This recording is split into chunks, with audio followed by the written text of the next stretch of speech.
Baik, Assalamualaikum warahmatullahi wabarakatuh. Selamat siang semua. Siang. Siang.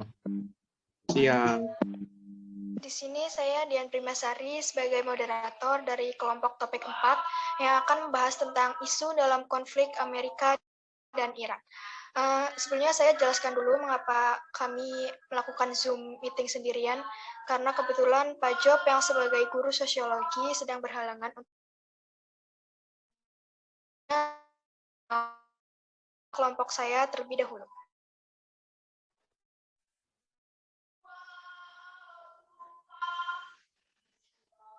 Yang pertama ada Alvina Agustiani, lalu saya sendiri, Dian Primasari, lalu Fatihah Mailanda, Fayaz Haidar, Ishak Stefanus, dan yang terakhir ada Muhammad Zikri. Lalu kita akan beralih pada pengertian isu dalam konflik menurut KBBI. Jadi sebelum kita masuk ke dalam topik utama, yaitu konflik antara Amerika dan Iran, kami akan menjelaskan dulu apa itu isu dalam konflik menurut KBBI, dan setelahnya ada menurut para ahli.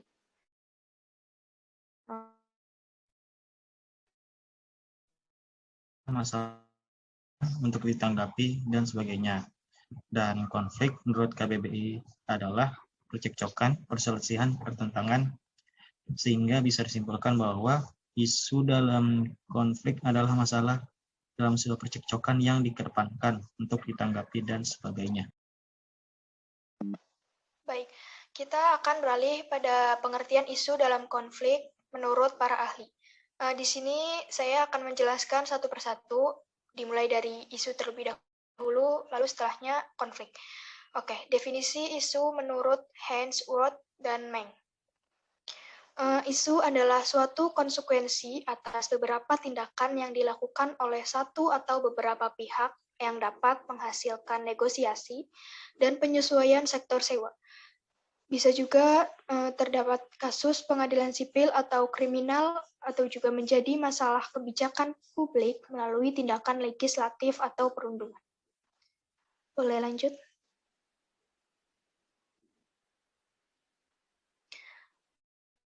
Yang kedua ada menurut Barry Jones and Chase.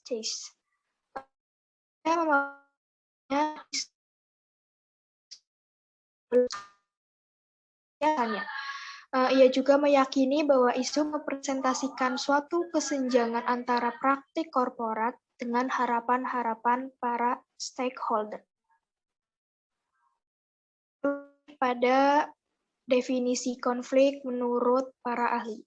Yang pertama ada menurut Surjono Sukanto.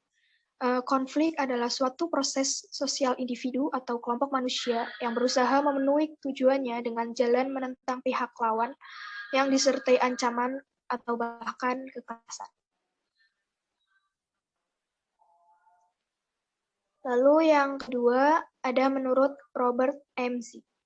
Dia memaparkan bahwa konflik ini adalah perjuangan untuk memperoleh nilai, status, dan kekuasaan, di mana tujuan mereka ini tidak hanya memperoleh keuntungan tersebut, namun juga untuk menundukkan saingannya atau untuk menjatuhkan lawannya.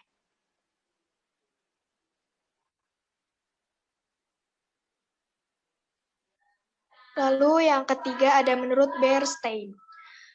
Dia menjelaskan bahwa konflik ini adalah suatu pertentangan atau perbedaan yang tidak dapat dicegah.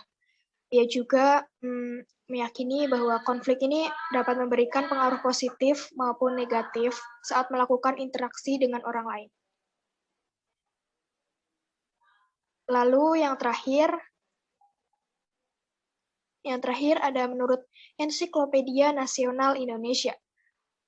Ia menguraikan bahwa konflik muncul karena adanya benturan antara dua unsur dalam masyarakat yang mengharuskan salah satunya berakhir. Jadi ketika yang harus berakhir ini tidak terima atas keberakhirannya, mereka akan memberontak, lalu bisa terjadi konflik atau bahkan kekerasan. Selanjutnya, Baiklah, kronologis dan analisis konflik Amerika dan Iran.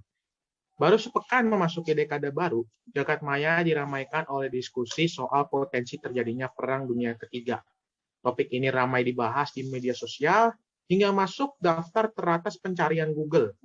Bahkan, tagar hashtag World War III sempat menempati tren ketiga pada Twitter pada hari Jumat 3 Januari 2020. Hal ini sendiri terjadi setelah aksi Amerika membunuh seorang jenderal ternama Iran, yakni Qasem Soleimani, yang juga seorang kepala pasukan elit di Quds. Namun, jika menelisik lebih jauh lagi, sesungguhnya konflik antara Amerika dan Iran sudah begitu lama terjadi bahkan sebelum pembunuhan dan isu Perang Dunia III terjadi. Toh seharusnya juga Amerika tidak sebodoh itu untuk membunuh Soleimani demi orang-orang di internet percaya bahwa Perang Dunia Ketiga akan benar-benar terjadi. Ketegangan ini sudah terasa sejak keluarnya Amerika menarik diri dari kesepakatan nuklir Iran. Kesepakatan itu juga dikenal sebagai rencana aksi komprehensif bersama CJPOA, di mana program nuklir Iran benar-benar dibatasi. Sebagai ganti dari pembatasan, AS, Prancis, Jerman, Inggris, dan Rusia, bahkan juga Tiongkok, akan mengakhiri sanksi ekonomi pada Iran. Seperti yang bisa ditebak, AS pun memberikan sanksi ekonomi pada Iran.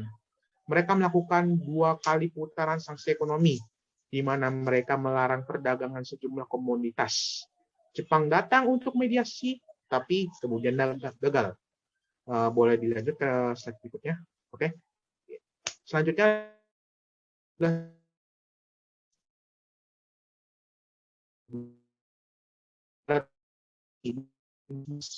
Pentagon, Markas Pertahanan Amerika, setelahnya mengirim 1.000 tentara Amerika ke timur, dan keadaan jadi memanas setelah drone milik militer Amerika Serikat ditembak jatuh.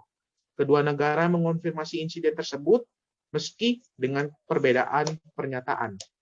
Boleh dilanjut oleh Fayas. Sempat 2 kali Iran melebihi batas kepemilikan uranium. Pertama terjadi pada 1 Juli 2019 dan kedua terjadi pada 30 Agustus 2019. Di saat kedua kalinya Iran melebihi batas, AS sendiri menjatuhkan sanksi pada Badan Antariksa Sipil Iran dan 2 organisasi penelitian atas tuduhan mendukung program rudal balistik Teheran. Dengan diberlakukannya sanksi ekonomi ke Iran, Iran pun menderita dan terjadilah kerusuhan pada 15 November yang disebabkan pemerintah menaikkan harga bahan bakar hingga 300%. Jenderal Hossein Salami pada 25 November kemudian menuduh AS, Inggris, Irak, dan Arab Saudi telah memicu kerusuhan di negara itu. Yang selanjutnya terjadi kemudian adalah terbunuhnya kontraktor AS pada 27 Desember 2019 dan unjuk rasa di Kedutaan Besar AS pada 31 Desember 2019. Dan yang terakhir dan menjadi puncak dari konflik berkepanjangan ini adalah ketika pembunuhan Soleimani pada 3 Januari 2019. Operasi pembunuhan itu dilakukan saat pesawat yang ditumpangi Soleimani dari Beirut, Lebanon mendarat di Bandara Internasional Baghdad. Sesaat Soleimani meninggalkan bandara dengan beberapa pengawalnya, mobil iring-iringan Soleimani ditembak oleh drone atau MQ-9 Reaper milik Amerika yang sudah mengintai di atas bandara tersebut sejak pesawat Soleimani mendarat. Kemudian, seperti yang banyak diketahui, berita pembunuhan Soleimani pun menyebar bak gosip tetangga yang benar-benar panas. Media-media memberitakan kematian sang jenderal dan orang-orang di internet ramai membicarakan tentang ini. Juga kemungkinan-kemungkinan lain. Selanjutnya dibacakan oleh Fatika. Dalam tubuh konflik sendiri, bisa dilihat bagaimana dua negara mempertahankan ego mereka dalam kepentingan nasional masing-masing.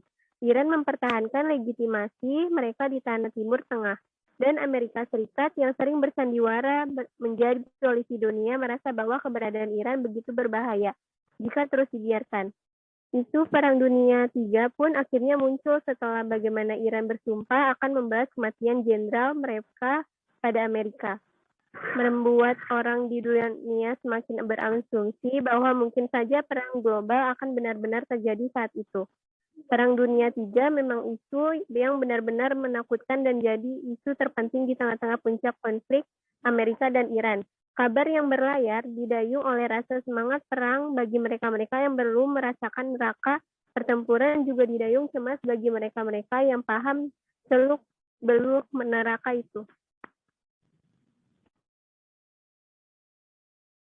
Alasan ini sebenarnya bisa dibilang wajar saja karena Perang Dunia Ketiga punya frasa perang dunia di sana. Perang dunia adalah perang global yang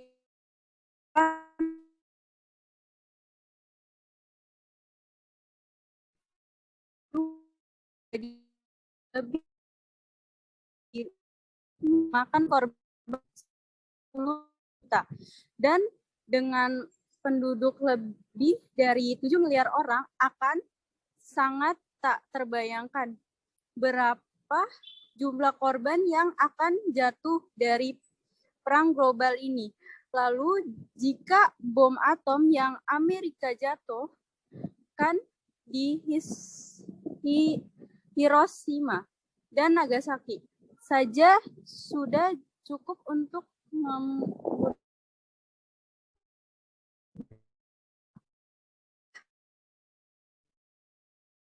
yang berapa gilanya bom atom yang diciptakan pada masa-masa sekarang. Jika mereka semua benar-benar akan digunakan dalam Perang Dunia Ketiga, tentu dalam tubuh isu jika memicu pada pengertian isu menurut Hayward dan Meng, di mana isu lahir sebagai konsekuensi dari beberapa tindakan yang dilakukan oleh satu atau beberapa pihak yang dapat menghasilkan negosiasi. Lalu jika dilihat dari seberapa panasnya konflik di antara dua negara itu, maka bisa disimpulkan bahwa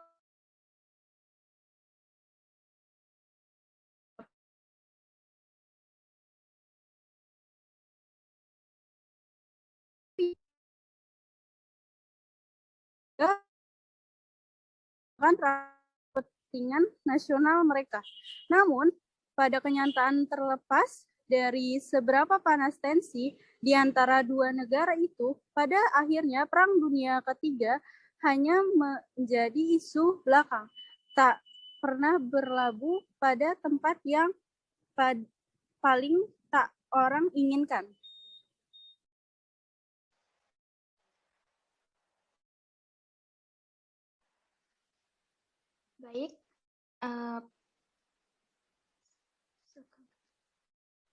Baik, terima kasih teman-teman dan Pak Job. Selanjutnya kita akan beralih pada sesi jawab pertanyaan dari beberapa teman kita yang sudah di-share di grup, dan saya juga sudah copy paste di chat Zoom. Oke, untuk penanya pertama itu ada dari Muhammad Hayyan Anggraksa dari kelompok 5. Ia bertanya bahwa apakah benturan antara dua unsur dalam masyarakat yang mengharuskan salah satunya berakhir dapat memicu konflik kekerasan? Jawabannya adalah bisa. Karena seperti yang kita ketahui bahwa Ensiklopedia Nasional Indonesia telah menguraikan bahwa konflik muncul karena adanya benturan antara dua unsur dalam masyarakat yang mengharuskan salah satunya berakhir. Jadi ketika yang harus berakhir tidak lama atas keberakhiran mereka, maka akan terjadi konflik kekerasan. Seperti itu jawaban dari saya. Terima kasih. Selanjutnya untuk soal-soal berikutnya akan dijawab oleh rekan saya. Silakan. Baiklah, untuk pertanyaan yang kedua itu dari Rifana. dari kelompok 1, pertanyaannya adalah, di setiap jiwa manusia pasti terdapat konflik. Dan bagaimana cara kita menjadikan konflik-konflik yang ada pada dalam diri kita ini menjadi sesuatu yang positif. Oke, mungkin kita melihat berbagai konflik-konflik yang ada di dalam diri kita, misalkan konflik batin, konflik dalam hati, atau konflik dalam pemikiran, atau lain sebagainya. Itu pasti terjadi. Dan kita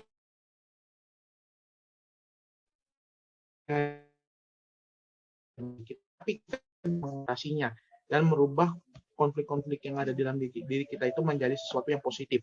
Misalnya, kalau misalkan kita mempunyai permasalahan dalam pemikiran, yaitu capek, lelah, dan stres, mungkin kita bisa rileks dan lain sebagainya, mengubah pengarahan positif kita dan lebih terbuka lagi dalam pemikiran kita dan akal sehat kita.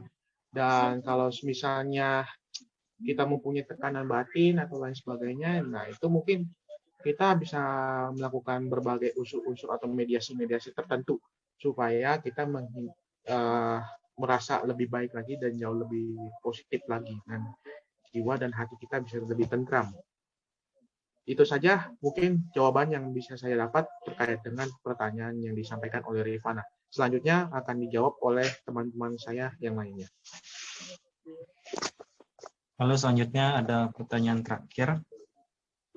Pertanyaan Jonathan Marvin Simatupang dari kelompok 3.